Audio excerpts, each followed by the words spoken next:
الحمد لله وكفى والصلاة والسلام على من لا نبي بعده ولا رسول بعده وعلى آله وأصحابه الذين أوفوا عهدا. أما بعد فأعوذ بالله من الشيطان الرجيم. بسم الله الرحمن الرحيم. قال الله تبارك وتعالى في الكلام المجيد والفرقان الحميد: ولا تقولوا لمن يقتل في سبيل الله أموات بل أحياء ولكن لا تشعرون.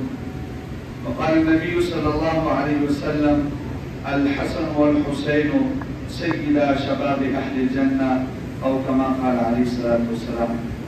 صدق الله مولانا العظيم وصدق رسوله النبي الكريم، ونحن على ذلك لمن الشاهدين والشاكرين والحمد لله رب العالمين. رب اشرح لي صدري ويسر لي أمري واحلل عقدة من لساني يفقهوا قولي.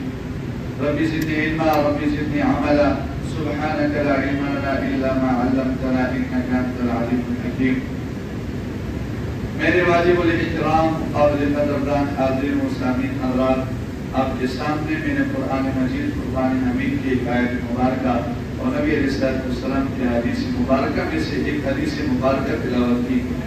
اللہ رب العزت سے دعا ہے کہ اللہ تعالیٰ مجھے حق بیان کرنے کی توفیق نصیب فرمائے اور ہم سب کو اس پر عمل کرنے کی توفیق نصیب فرمائے.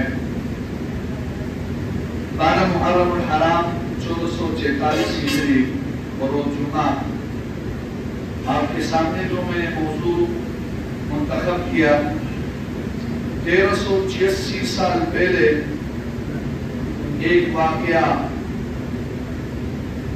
رونما ہوا ہے جو واقعہ کربلا کے نام سے یاد کیا جاتا ہے.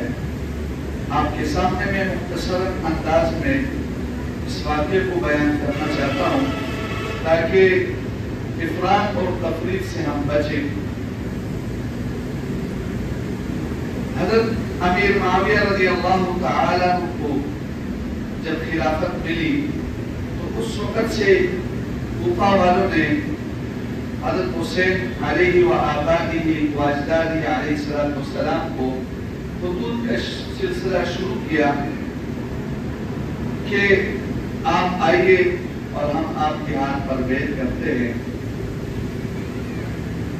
حضرت حسن رضی اللہ تعالیٰ عنہ جس وقت دنیا سے رخصت ہو رہے تھے تو انہوں نے اپنے بھائی کو وصیت کیا تھا حسین رضی اللہ تعالیٰ عنہ کو کہ یہ کوفہ والے بڑے غدار اور مکار لوگ ہیں، وعدہ خلاف جھوٹے ہیں، ان کے باتوں میں نہیں آنا.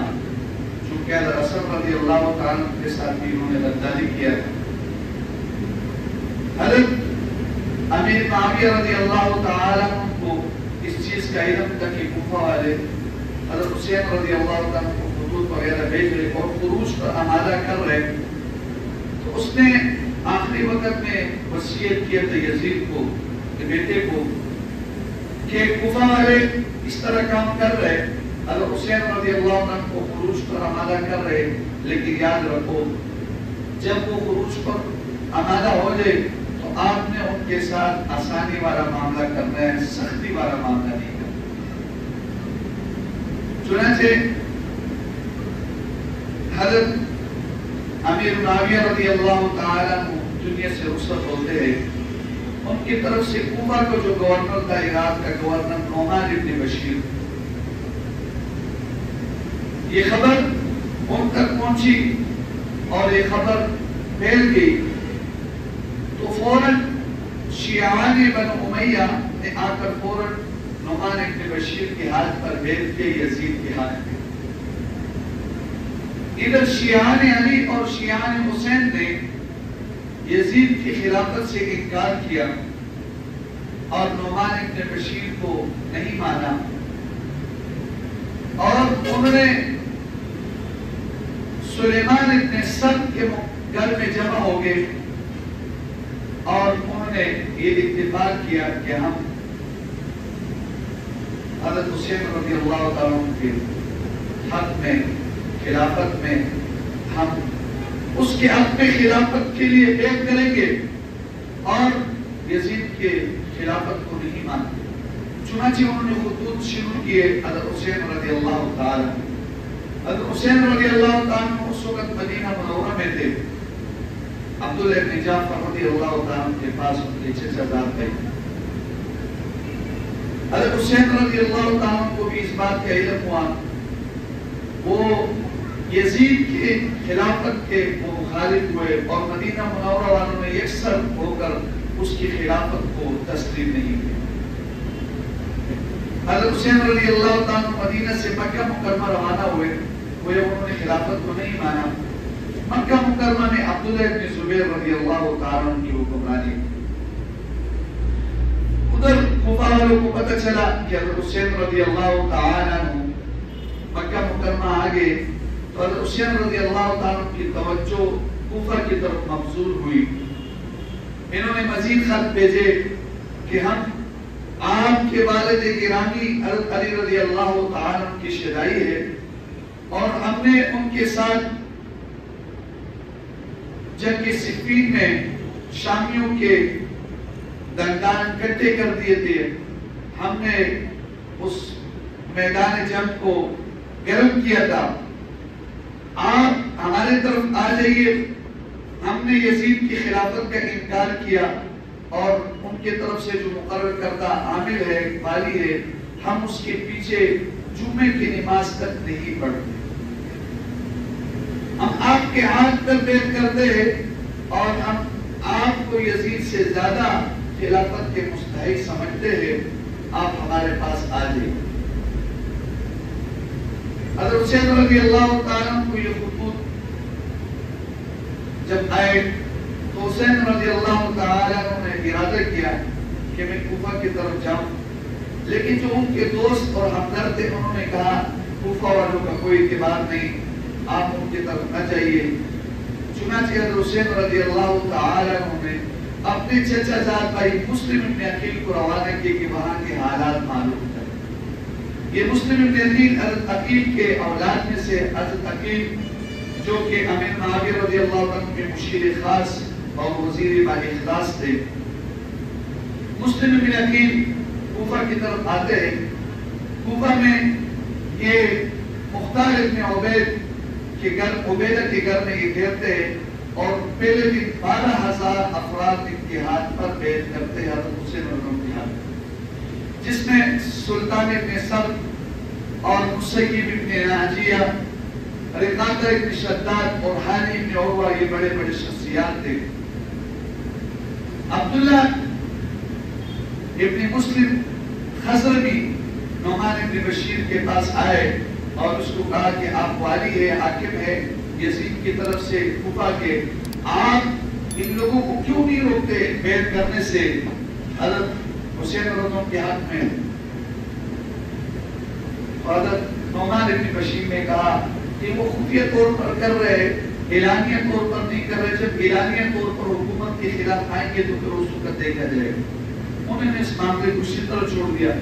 چنانچہ یہ فوراً اٹھے، یہ مسلم ابن عبداللہ ابن مسلم خزرمی، اس نے یزید کی طرف خط لکھا اور اس خط میں یہ لکھا کہ آپ کے یہاں جو گورنر ہے نعمان ابن بشیر یہ کچھ نہیں کر رہے ہیں اور مسلم ابن عقیل آیا ہے، حضرت حسین کے ہاتھ میں لوگوں سے بیعت دے رہے، ان قریب یہ بغداد، یہ کوفہ، یہ عراق آپ کے ہاتھ سے نکل جائے گا۔ اگر آپ عراق کو بچانا چاہتے ہیں تو اس گورنر کو فوراً معطل کرو، عامل کو فوراً معطل کرو، اس کی جگہ کسی اور کو بھیجو۔ چنانچہ اسی طرح خط عمارہ اور ابی معین نے بھی یہ خط لکھے۔ جب یزید کے پاس یہ خط آئے، یزید کو پہلے سے بھی خطرہ تھا، چنانچہ اس نے مشورہ کیا اور مشورے کے لیے انہوں نے ان کے ایک آزاد کردہ غلام تھے حضرت امیر معاویہ کے، سرجوب نامی اس کا نام تھا، اس سے مشورہ لیا۔ یہ بڑا زیرک تھا، لیکن عبید اللہ ابن زیاد اس کے ساتھ اس کی ان بنتی، یہ اس کو امیر معاویہ کے دور سے اس کو اچھا نہیں لگتا۔ جب اس نے مشورہ لیا تو سرجوب نامی غلام نے کہا کہ آپ کو میری رائے اچھی نہیں لگی، لیکن اب اگر آپ نے عراق کو بچانا ہے تو میری رائے پر عمل کرنا ہوگا۔ آپ عبید اللہ ابن زیاد جو بصرہ کے عامل اور والی ہے، آپ اس کو کوفہ کے والی اور گورنر بھی بنا دیں، جیسے کہ اس کے بعد دونوں جگہوں کے گورنر تھے۔ اگر آپ نے عراق کو بچانا ہے، کوفہ کو بچانا ہے، تو ان دونوں جگہ کی گورنر اور والی اس کو مقرر کر دیں۔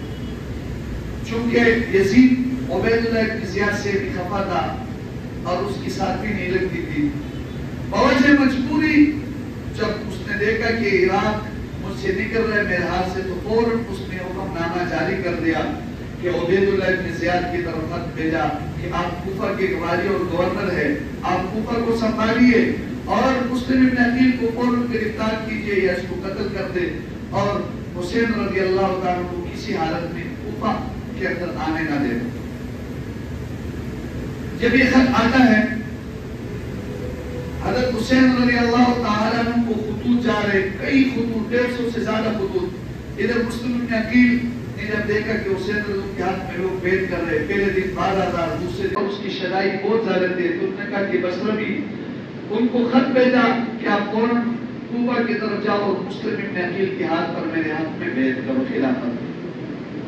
چنانچہ ان کے قاصد آتا ہے، عبید اللہ ابن زیاد کو یہ خبر آتی ہے، وہ بڑے حیران ہو جاتے ہیں کہ مجھے تو یزید معذور کرنے کے چکر میں تھا، ہو سکتا ہے اس کا چال ہو، یہ کیسے مجھے کوفہ کی گورنری بھی دے رہے. لیکن اس نے کہا حکم ہے خلیفہ کا تو مجھے ماننا پڑے گا.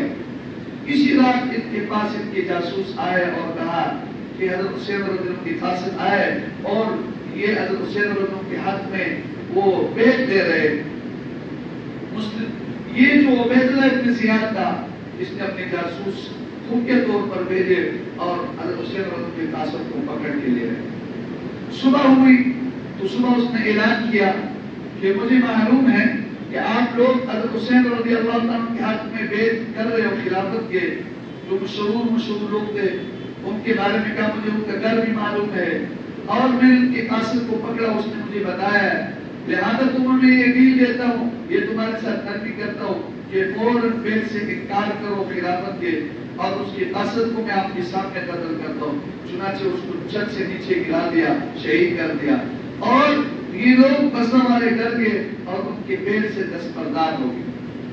اور میں کوفہ جا رہا ہوں، مسلم ابن عقیل کو میں پکڑوں گا، قیدی کروں گا، ان کو میں شہید کروں گا، اور میں اگر آ گیا مجھے آپ کے متعلق تھوڑی سی ایسی کان میں یہ خبر دی کہ تم گڑبڑ کر رہے تو تمہیں میں چھوڑوں گا نہیں، اور تمہیں میرے بارے میں معلوم ہے، میرے باپ کی سیاست کا تجھے پتا ہے میں کس طرح جو ہے نا سزا دیتا ہوں.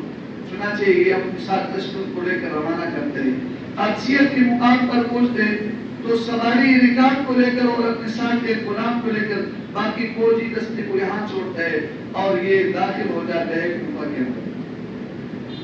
اور کوفہ کے اندر یہ شام مغرب اور عشاء کی نماز کے وقت کے درمیان میں داخل. ادھر کوفہ والے پہلے سے انتظار میں تھے کہ حضرت حسین رضی اللہ تعالیٰ آئیں گے. اس نے حجازی امامہ باندھا تھا اور چہرے پہ چھپایا ہوا تھا. جس جگہ سے بھی گزرتے لوگ کہتے تھے السلام علیکم یا ابن رسول اللہ، اللہ کے رسول کے نواسے آپ کے اوپر سلام کی ہو. یہ سمجھ رہے تھے کہ حسین رضی اللہ تعالیٰ. چنانچہ نعمان بن بشیر اپنے دربار میں اور اپنے قصر میں اپنے ایوان میں محدود ہو کے رہ گئے تھے. کچھ لوگ ان کے پاس تھے رات کو، چونکہ شیعان علی اور شیعان حسین کا کافی زور تھا، مسلم بن عقیل کے ہاتھ پر لوگ کافی بیعت کر رہے تھے. لیکن یہ نعمان بن بشیر کے ساتھ چھیڑ چھاڑی نہیں کر رہے تھے، اس وجہ سے کہ کوئی یہ لوگ نہ کہے کہ میرے ہاتھ میں میرے زمانے حکومت میں مسلم بن عقیل کو نقصان پہنچے یا حسین رضی اللہ عنہ کو نقصان پہنچے. چنانچہ یہ جب سیدھے دربار کے پاس آتے ہیں، شاہی محل کے سامنے اپنے سواری کو کھڑے کرتے ہیں، تو یہ دروازہ کھٹکھٹاتے ہیں تو آگے سے نعمان بن بشیر اس کو کہتے ہیں کہ اللہ کے رسول کی نواسے آپ یہاں سے چلے جائیے. عبید اللہ بن زیاد کو پتہ چلا ہے، وہ آ رہے، یزید نے ان کو یہاں کے گورنر اور عامل مقرر کیا ہے اور وہ آپ کو نقصان پہنچائے گا، اور میں نہیں چاہتا ہوں کہ میری حکومت میں آپ کو نقصان پہنچے یا کوئی مجھ پر الزام لگائے کہ اس کے دور حکومت میں ان کو نواسے رسول کو نقصان پہنچے. آپ فتنہ برپا نہ کیجیے، آپ کی وجہ سے کوئی فتنہ نہ پھیلے، لہذا آپ کو میں محنت سماجت کرتا ہوں، میں آپ کو خدا کا واسطہ دیتا ہوں، آپ یہاں سے چلے جائیے. تو اور ساتھیوں نے کہا آپ نواسے رسول کے ساتھ اس طریقے سے پیش نہ آئیے، آپ دروازہ تک کھولیے، شاہی دربار میں اس کو آنے دیجیے. چنانچہ وہ دروازہ کھولتے ہیں تو عبید اللہ بن زیاد اپنے چہرے سے پردہ ہٹاتے اور کہتے ہیں تمہارا ناس ہو، تم میرے دروازہ کھولو. چنانچہ وہ ڈر جاتے، دروازہ کھول دیتے اور اس کو یزید کا خط دیتے کہ یزید نے آپ کو برطرف کیا، حکومت سے آپ کو گرا دیا اور میں والی اور میں یہاں کا گورنر ہوں۔ چنانچہ لوگوں کو پتہ چل جاتا ہے اور ایک ہاں بن چکا ہوتا ہے اور لوگ ڈر جاتے ہیں۔ مسلم ابن عقیل کو بھی پتہ چل جاتے ہیں۔ مسلم ابن عقیل حاجی ابن عروہ کے گھر میں جا کر ٹھہرتے ہیں۔ جو 18,000 افراد نے ان کے ہاتھ پر بیعت کیا تھا، ان لوگوں نے بیعت سے درگزاری کیا، کوفہ والوں 4,000 افراد رہ گئے۔ چنانچہ عبید اللہ بن زیاد نے اپنے جاسوسوں کے ذریعے سے معلومات کیا کہ مسلم ابن عقیل کہاں پر جو ہے نا ٹھہرے ہوئے ہیں۔ پتہ چلا کہ وہ حاجی ابن عروہ کے گھر میں ہے۔ چنانچہ اس نے غلام جو اپنے ساتھ بصرہ سے لے کر آیا تھا، کوئی نہیں پہچانتا، 3,000 روپے دے کر یا اشرفیہ دے کر، دینار درہم دے کر بھیجا کہ پہلے حاجی ابن عروہ سے ملو اور اس کو کہو مجھے مسلم ابن عقیل سے ملائے، میں بس حضرت حسین رضی اللہ تعالیٰ کی طرف سے خط لے کر آیا ہوں اور بصرہ کے بزرگوں کی طرف سے آیا ہوں کہ حسین رضی اللہ تعالیٰ آ رہے اور آپ لوگ جو ہے نا اس وقت تک کوئی جو ہے نا چھیڑ چھاڑی نہ کیجیے اور یہ جو ہے نا خدشے کے لیے رقم دے۔ چنانچہ اسی طرح کرتے حاجی ابن عروہ سے ملتے، حاجی ابن عروہ سمجھ آتے کہ حسین اللہ کی طرف سے وہ مسلم ابن عقیل سے اس کی ملاقات کیا۔ ملاقات کے بعد سیدھے محل میں آتے ہیں، شاہی محل میں، اور عبید اللہ بن زیاد کو یہ سارا معاملہ بتاتے ہیں۔ عبید اللہ بن زیاد فوراً حاجی ابن عروہ کے پاس لوگوں کو بھیجتے، اس کو پکڑ کے لاتے ہیں اور اس کو کہتے ہیں کہ بتاؤ مسلم ابن عقیل کا ہے؟ وہ کہتے مجھے علم نہیں ہے۔ تو اس غلام کو لے کر آتے ہیں اور اس سے اس کے سامنے سارے اقرار کروا دیتے۔ تو حاجی ابن عروہ کہتے کہ ٹھیک ہے، میرے پاس یہ ہے، میں یہ ذلت برداشت نہیں کر سکتا کہ میں مسلم ابن عقیل کو آپ کے حوالے کروں۔ چنانچہ اس کو پکڑتے، یہاں پر یہ بات مشہور ہو جاتی ہے کہ مسلم ابن عقیل کو شہید کیا۔ چنانچہ اس کے گھر والے وہ رونا شروع کر دیتے ہیں اور اس وقت مسلم ابن عقیل تلوار کو لے کر نکلتے، اپنے حمایتوں کو بلاتے ہیں کہ نکلو میرے ساتھ۔ سارے لوگ ڈر جاتے، پیچھے ہٹ جاتے ہیں اور چنانچہ مسلم ابن عقیل کے ساتھ کچھ افراد رہ جاتے ہیں، تقریباً 4,000 افراد ہوتے ہیں۔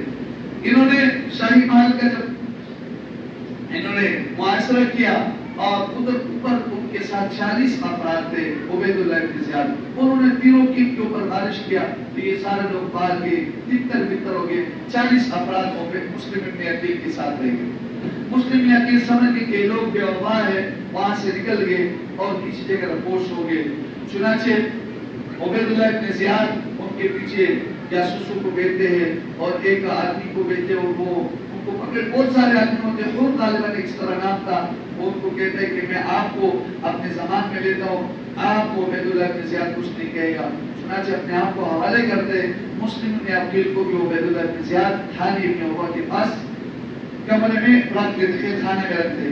چنانچہ یہ سارے لوگ کوفہ والے نکل آتے ہیں اور کہتے ہیں صبح کو کہتے ہیں کہ حاجی وہ مسلم ابن عقیل کو چھوڑ دیجئے ورنہ ہم زبردستی ان کو لے لیں گے۔ یہ 4,000 افراد 10,000 افراد آتے ہیں تو عبید اللہ بن زیاد ان دونوں کو لے کر چھت سے اوپر گراتے ہیں اور ان کے سامنے شہید کر دیتے، کوفہ والے سارے چلے جاتے۔ گویا کہ یہ 10,000 افراد مسلم ابن عقیل کو شہید کروانے کے لیے آئے تھے، انہوں نے تو کچھ نہیں کہنا تھا، انہوں نے زبردستی ان کو وہ شہید کروایا۔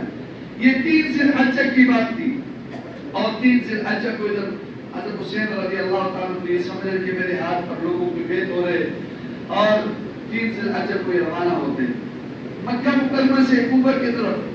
سارے صحابہ ان کے پاس آتے ہیں، ابن حارث سب سے پہلے آتے ہیں اور کہتے ہیں کہ یہ کوفہ والے بڑے لالچی لوگ، یہ غدار ہے، یہ جو آپ کی حمایتی بن رہے یہی آپ کے خلاف ہوں گے، چنانچہ آپ نہ جائیے۔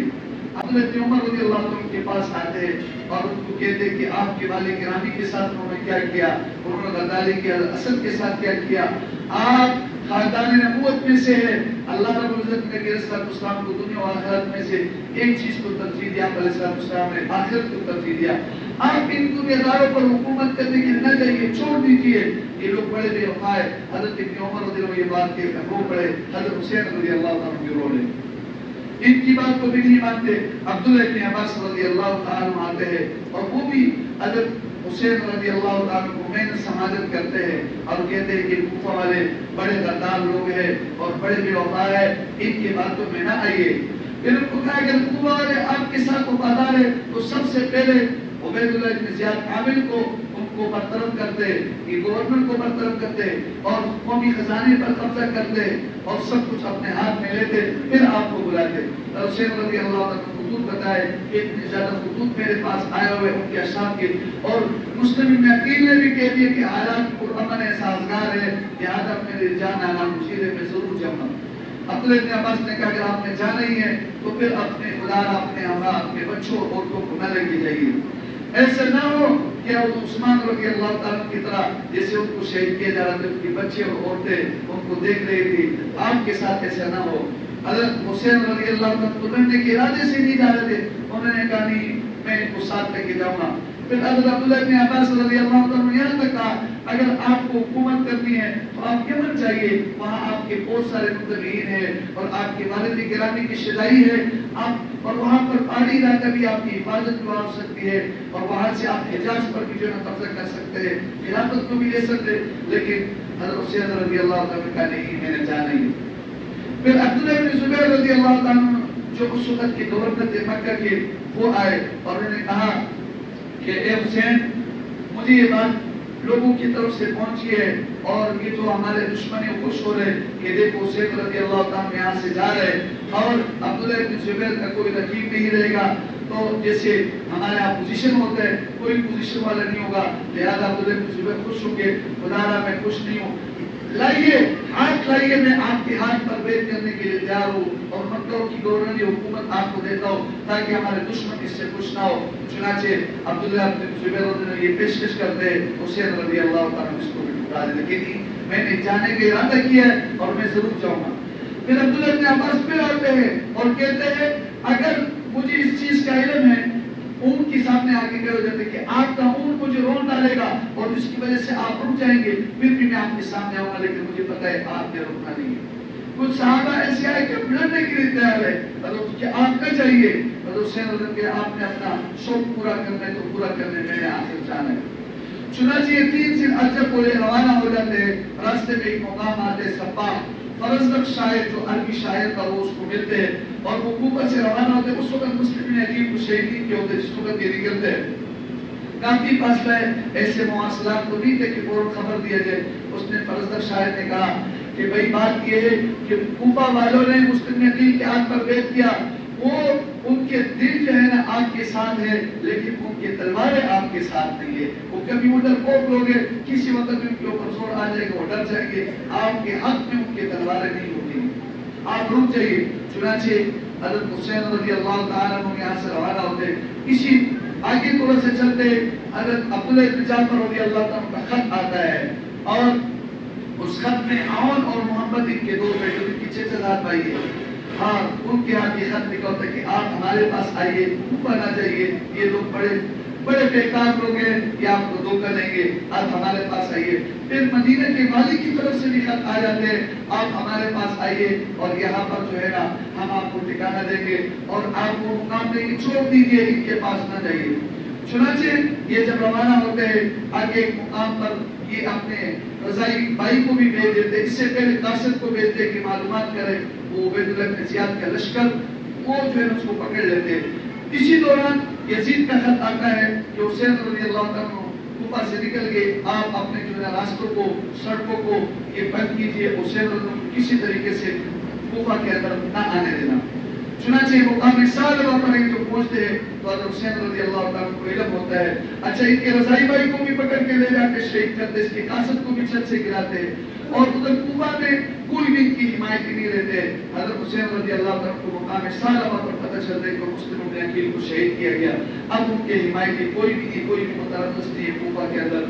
چنانچہ حضرت حسین رضی اللہ تعالیٰ مشورہ کرتے ہیں اور کہتے ہیں کہ ابھی کیا کہتے ہیں، واپس چلتے ہیں، لیکن مسلم ابن عقیل کے جو بھائی تھے انہوں نے کہا ہم قصاص لیں گے یا ہم شہید ہو جائیں گے، ہم نے واپس نہیں ہونا ہے۔ چنانچہ حسین رضی اللہ تعالیٰ عنہ روانہ ہوتے ہیں اور 2 محرم الحرام کو یہ جو ہے نا قادسیہ کے قریب پہنچتے ہیں۔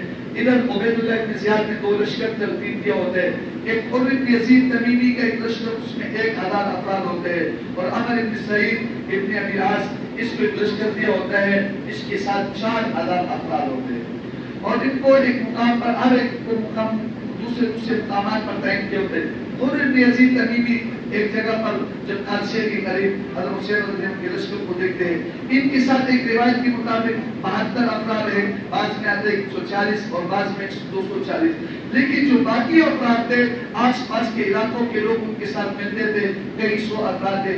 جس وقت کی خبر پہنچتی ہے ثعلبہ مقام پر کہ مسلم میں امیر کو شہید کیا گیا، کوفہ میں کوئی حمایتی نہیں ہے، تو یہ سارے لوگ چلے جاتے ہیں، خاندان نبوت آگے رہ جاتی ہے اور یہ افراد یہ روانہ ہوتے ہیں۔ چنانچہ حر بن قیس ان کو کہتے ہیں کہ مجھے عبید اللہ بن زیاد کی طرف سے آرڈر ہے اور میں اس لشکر میں سے سالار ہوں، آپ کو پکڑنے کا، آپ جو ہے کوفہ کے اندر داخل نہیں ہو سکتے۔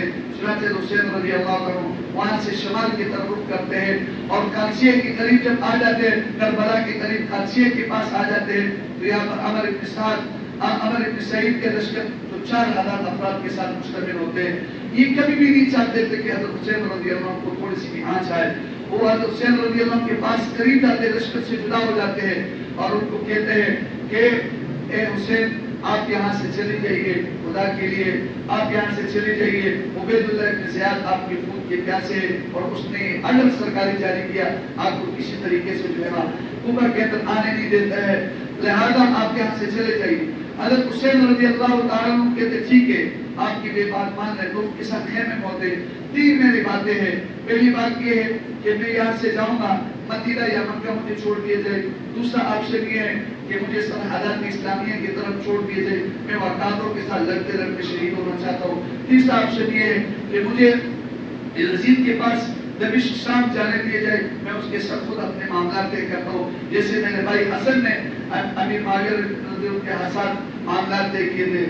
اب خود تو خوش ہوا، یہ عمر بن سعد کو خوش ہوا اور کہا ٹھیک ہے میں آپ کو جواب لے کر آتا ہوں۔ عبید اللہ بن زیاد کے پاس خط بھیجتے ہیں اور اس کو یہ 3 معاملات، یہ 3 آپشن دیتے ہیں، لیکن ان کے پاس شیور ذی الجوشن بیٹھا ہوا تھا اور اسلام کو ہمیشہ سبائیوں میں نقصان پہنچا ہے، اسلام کو ہمیشہ غدار و منافقین میں نقصان پہنچا ہے۔ ان کو سمجھ لگ گیا کہ اگر یہ یزید کے پاس چلا جائے گا تو ان کے معاملات طے ہو جائیں گے، ایک دوسرے کو نقصان نہیں پہنچے گا، جیسے اسد اور امیر معاویہ کے معاملات طے ہوئے تھے۔ تو شیور ذی الجوشن نے کہا کہ آپ کے ہاتھ بہت اچھا موقع ہے اور حضرت حسین کو شہید کیا کر لے، کوئی بھی آپ کو کچھ نہیں کہے گا، آپ کے اوپر الزام بھی نہیں آئے گا، اور اگر آپ نے شہید نہیں کیا یا آپ کو نہ پکڑا تو پھر جو ہے نا آپ کا مقام گر جائے گا، یزید کے سامنے ان کا مقام بہت بڑا اونچا ہو جائے گا۔ چنانچہ عبید اللہ بن زیاد وہ حکم نامہ جاری کرتے عمر بن سعد کو اور شیور ذی الجوشن کو بھیجتا ہے، پہلے اس سے پہلے جویریہ کو بھیجتا ہے خط دے کر کہ آپ کو میں نے اس پر معمول کیا تھا کہ آپ حسین رضی کو پکڑے اور یا ان کو شہید کرے یا یہ کہ میرے ہاتھ پر بیٹھ کرنے کے لیے تیار ہو جائے، آپ ان کے ساتھ مصالحت کر رہے ہو، آپ ان کے ساتھ تعلق بنا رہے ہو، دوستانہ تعلق کر رہے ہو، لہذا اگر آپ نے ان کو شہید نہیں کیا، نہ پکڑا نہیں، تو آپ کو میں معذور کرتا ہوں اور آپ کا خیر نہیں ہے۔ یہ جویریہ کا خط آیا۔ ادھر شیور ذی الجوشن اس کو کہا کہ اگر یہ عمر بن سعد ان کو معذور کیا جائے تو پھر پیچھے فوج کا تو کوئی نہیں ہوگا سربراہ، یہ فوج جا کے ہو سکتے حسین کے ساتھ رضی اللہ عنہ کے ساتھ مل جائے۔ کسی کو بھیجتے ہیں، شیور کو کہا تم چلے جاؤ تاکہ اس فوج کے سپہ سالار آپ ہو۔ شیور نے کہا میرے ایک شرط ہے تب میں جاؤں گا، وہ شرط یہ ہے اس کی جو بیٹی ام البنی حضرت علی رضی اللہ عنہ کی بیوی تھی، اس کی 4 بیٹے تھے، آپ عبید اللہ، جعفر، محمد، عثمان، عباس اور عبید اللہ، ان کو جو ہے نا 4 کو امان دے گے۔ انہوں نے کہا ٹھیک ہے امان ہے۔ چنانچہ یہ جب روانہ ہوتے ادھر عمر بن سعد حضرت حسین سے ملتے کہ یہ قاصد آیا اور یہ ابھی ایک بات کو بھی ماننے کے لیے تیار نہیں ہے۔ حضرت حسین رضی اللہ عنہ کہا چلو ٹھیک ہے، پھر آپ ایسے کیجئے کہ حضرت حسین رضی اللہ عنہ کے ساتھ بھی اس سے مشورہ کیا کہ ان کا میرے ساتھ تعلق ہے، مجھے جو ہے شہید کرنا چاہتے ہیں، آپ لوگ یہاں سے چلے جائیے۔ سب نے ایک زبان ہو کر کہا ہم آپ کو چھوڑ نہیں سکتے۔ چنانچہ پھر جب شیور ذی الجوشن آیا تو حضرت حسین رضی اللہ عنہ نے یہ کہا کہ بھائی کل تک تو مہلت ہے، عمر بن سعد نے کہا کل تک مہلت ہے، کوئی مسئلہ نہیں۔ شیور ذی الجوشن آیا اور دوسرا پیغام لے کر آیا اور عمر بن سعد کو کہا کہ تمہاری خیر نہیں ہے، ابھی مجھے جو ہے نا گورنر سپہ سالار بنا دیے گئے اس لشکر کا۔ چنانچہ انہوں نے یہ جانتے ہیں کہ حسین کو کہتے ہیں کہ کل تک بھی مہلت نہیں ہے، اور حسین رضی اللہ عنہ کہتے ہیں بھائی شام میں رات کو تو لڑائی نہیں ہو سکتی ہے، لہذا کل تک مہلت دے دے۔ کل تک مہلت مل جاتی ہے اور پھر حسین رضی اللہ عنہ کے پاس ایک قبیلے کے ایک آدمی تھا، قبیلہ بنی تئی، اس کے ایک آدمی آیا تھا ترماح اس کا نام تھا. اس نے کہا میرے ساتھ آئیے اور میرے قبیلے کی 5000 افراد ہے آپ کی خدمت کے لیے تیار ہے، ہم جو ہے نا وہاں پر آپ کی حفاظت کریں گے. حضرت حسین رضی اللہ عنہ کہتے کہ میں اپنے ساتھ کو ابھی چھوڑ نہیں سکتا ہوں، انہوں نے میرے ساتھ وفاداری کیا، اب میں ان کو چھوڑ کر کیسے چلے جاؤں. میں نے ان کو پیشکش کیا تھا. چنانچہ 9 محرم جمعرات کے دن ہوتے ہیں، 10 محرم حرام جمعے کے دن شروع ہو جاتے ہیں اور میدان کربلا میں یہ جو ہے نا لڑائی کی صفیں، جنگ کی صفیں تیار ہوتی ہے. حضرت حسین رضی اللہ عنہ اپنے صفوں کو برابر کرتے ہیں. ادھر ہزاروں کی تعداد اور ابن قیس کے پاس 1000 اور عمر بن سعد کے پاس 4000، ہو سکتے بعد میں اور بھی بھیجو. اور ادھر یہ 72 ایک روایت کے مطابق اور ایک کے مطابق 87 افراد ہے. یہ خاندان نبوت میں سے تھے. چنانچہ حضرت حسین رضی اللہ تعالیٰ عنہ آ کر پھر ان کو خطبہ دیتے، ان لوگوں کو بتاتے کہ بھائی تم لوگوں کی طرف سے یہ خطوط آئے، اے حر بن قیس تمیمی اے فلاں تمہاری طرف سے خط آئے اور تم نے مجھے بلایا اور ابھی میرے خلاف تم لڑ رہے ہو. چنانچہ حضرت حسین رضی اللہ تعالیٰ یہ دعا کرتے اللہم احکم بیننا و بین قومنا لینصرونا ثم هم یقاتلونا. یا اللہ میرے اور میں اس قوم کے درمیان فیصلہ کیجئے، یہ مجھے مدد کے لیے بلا رہے تھے اور آپ خود ہی میرے خلاف ہو کے قتال کر رہے. پھر آپ رضی اللہ تعالیٰ نے ایک لمبا خطبہ دیا جس میں آپ نے کہا آپ مجھے جانتے ہو میں کون ہوں، میں نواسے رسول ہوں، رسول اللہ صلی اللہ علیہ وسلم کے نواسے ہوں اور حضرت علی کے بیٹے ہوں، فاطمہ رضی اللہ عنہ کا بیٹا ہوں اور نبی علیہ السلام نے مجھے سیدہ شباب اہل جنت کہا ہے، جنت کے سردار نوجوانوں کے سردار کہا ہے. اور نبی علیہ السلام نے مجھے اپنے کندھوں پر بٹھایا، میرے ہونٹوں کو بوسہ لیا، میرے چہرے کو بوسہ لیا. آپ مجھے جو ہے شہید کرنا چاہتے ہو اور آپ لوگوں نے مجھے بلایا اور اب یہ کہنا چاہتے ہو. اگر عیسیٰ علیہ السلام کا اگر ایک گدھا بھی زندہ ہوتا تو عیسائی لوگ ان کے نگہداشت کرتے، ان کی حفاظت کرتے. میں نے تو کبھی کوئی نماز نہیں چھوڑی، نہ بھی میں نے کبھی کوئی گناہ کیا، نہ میں نے کسی کو قتل کیا کہ تم مجھے قصاص میں قتل کر رہے ہو. میرا کیا گناہ ہے، تم مجھے کیوں قتل کر رہے ہو. پھر انہوں نے خطبہ دیا یا عباد اللہ اتقوا فإن الدنيا على حذركم. اے اللہ کے بندو ڈرو، دنیا سے محتاط رہو، دنیا سے محتاط رہو. فإن الدنيا لو بقيت عليها على أحد أو بقي على أحد لو بقيت عليها أحد أو بقي على أحد. اگر دنیا پر کسی نے باقی رہنا ہو یا یہ دنیا باقی رہنا ہو تو لکان الانبیاء احق بها وبالبقاء. تو انبیاء کرام اس کے زیادہ حقدار ہوتے اور باقی رہنے کے یہ حقدار ہوتے. اور فرمایا کہ یہ دنیا بارد یہ جو ہے نا یہ کمزور بوسیدہ ہے. وَنَعِيمُهَا مُقْفَهِرٌ وَسُرُورُهَا مُسْمَخِرٌ وَنَعِيمُهَا مُسْمَخِرٌ. اس کی جو نعمت ہے وہ نیست نابود ہونے والے. وَسُرُورُهَا مُقْفَهِرٌ اور اس کی جو خوشی ہے یہ تاریکی ہے. اور فرمایا الدار قلعۃ والمنزل قلعۃ. یہ دنیا قلعہ ہے اور یہ ایک مضبوط ٹھکانہ نہیں ہے. لہذا تم جو ہے نا اتقوا تزودوا فإن خير الزاد التقوى. توشہ اختیار کرو اور بہترین توشہ تقوی ہے. واتقوا اللہ الذی لعلکم تفلحون. اللہ سے ڈرو تاکہ تم کامیاب ہو. چنانچہ ان کے اوپر کوئی اثر نہیں ہوا اور انہوں نے کہا ہم آپ سے دستبردار ہوتے ہیں. حضرت نے خطوط دکھایا، انہوں نے کہا بھائی ہم آپ کے پھر ہاتھ میں نہیں ہیں. پھر چنانچہ جب لڑائی شروع ہو جاتی ہے ابھی کوئی حملہ کرنے کے لیے تیار نہیں ہوتا ہے. عمر کے ساتھ پہلے تیر بھیجتے ہیں تاکہ ان کو پتہ چلے عبید اللہ بن زیاد کو کہ میں ان کی حمایت نہیں ہوں. اور لڑائی جب شروع ہوتی ہے ایک آدمی پہلے جب جاتے ہیں تو حسین اور ان کے رشت پر حملہ کرنے کے لیے اس کا گھوڑا دس جاتے ہیں اور وہ ادھر ہی مردار ہو جاتے ہیں. خود اپنی کیس کو پتہ چل جاتے ہیں، تمیمی کو وہ جاتے ہیں حضرت حسین اور ان کے لشکر میں اور اس کے پہلے ڈال لے کر تلوار لے کر ایسے انداز میں جاتے کہ کوئی حملہ کر رہے، نزدیک ہو کر ڈال پھینک دیتے ہیں. اور حضرت حسین اور ان سے پوچھے کیا چاہتے ہو. وہ فرمایا کہ میں چاہتا ہوں کہ آپ مجھے معاف کر دیں، میری وجہ سے آپ روکے، میرے لشکر کی وجہ سے میں نے آپ کو روکا سڑکوں پر آگے جانے سے. چنانچہ آپ مجھے معاف کر دیں. حضرت حسین رضی اللہ عنہ کو معاف کر دیتے ہیں اور وہ حسین کے لشکر میں آ جاتے ہیں اور لڑتے لڑتے اسی طرح حسین کے لشکر میں یہ شہید ہو جاتے ہیں. لڑائی شروع ہوتی ہے. سب سے پہلے آل عقیل آل علی پر باقی جو ہمراہی ہے وہ سب تک لے کے جاتے ہیں اور یہ کے بعد دیگر شہید ہوتے ہیں. پھر آل عقیل پر آل جعفر جو ہے نا سب تک لے کے جاتے ہیں. جعفر کا بیٹا محمد اور یہ بھی شہید ہو جاتے ہیں. پھر حضرت حسین رضی اللہ عنہ کے بیٹے علی اصغر علی اکبر یہ بڑی بہادری کے ساتھ لڑتا ہے، یہ بھی شہید ہو جاتے ہیں. پھر ان کے بھتیجے عباس عبداللہ جعفر حضرت حسین رضی اللہ عنہ کے اولاد میں سے یہ بھی شہید ہو جاتے ہیں. اور کرتے کرتے پھر ان کے بھائی رہ جاتے ہیں محمد عبید اللہ محمد، عثمان اور عباس یہ بھی کرتے کرتے شہید ہو جاتے. حضرت حسین رضی اللہ عنہ کے سارے خاندان والے ایک کے بعد دیگر شہید ہوتے. ایک چھوٹا بیٹا علی اصغر، یہ چھوٹا تھا زین العابدین، یہ خیمے میں ہوتا ہے اور ان کی بیگم کی کلثوم روتی ہے. حضرت حسین رضی اللہ عنہ آتے ہیں، ان کو خاموش کرتے ہیں، ان کو کہتے ہیں کہ آپ کیوں روتی ہو؟ چنانچہ حضرت عبداللہ ابن عباس رضی اللہ عنہ کی بات یاد آ جاتی ہے کہ عورتوں کو جو ہے جنگ میں نہیں لانا چاہیے.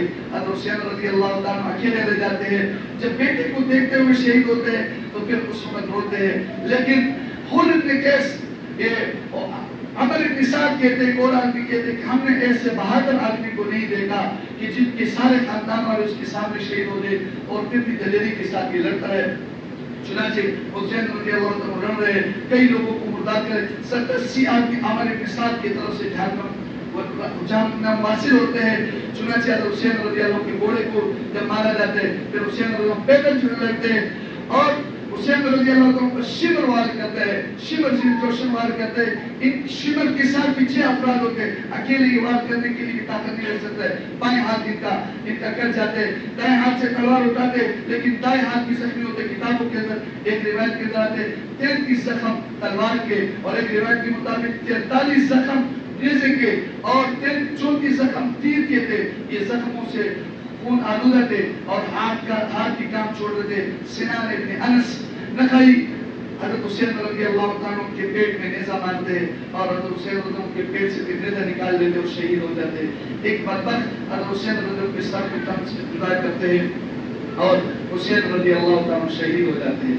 یہ وہ حسین رضی اللہ تعالیٰ کی شہادت ہے جس کو ہم صرف قصے کے طور پر لوگوں کے سامنے بیان کرتے ہیں.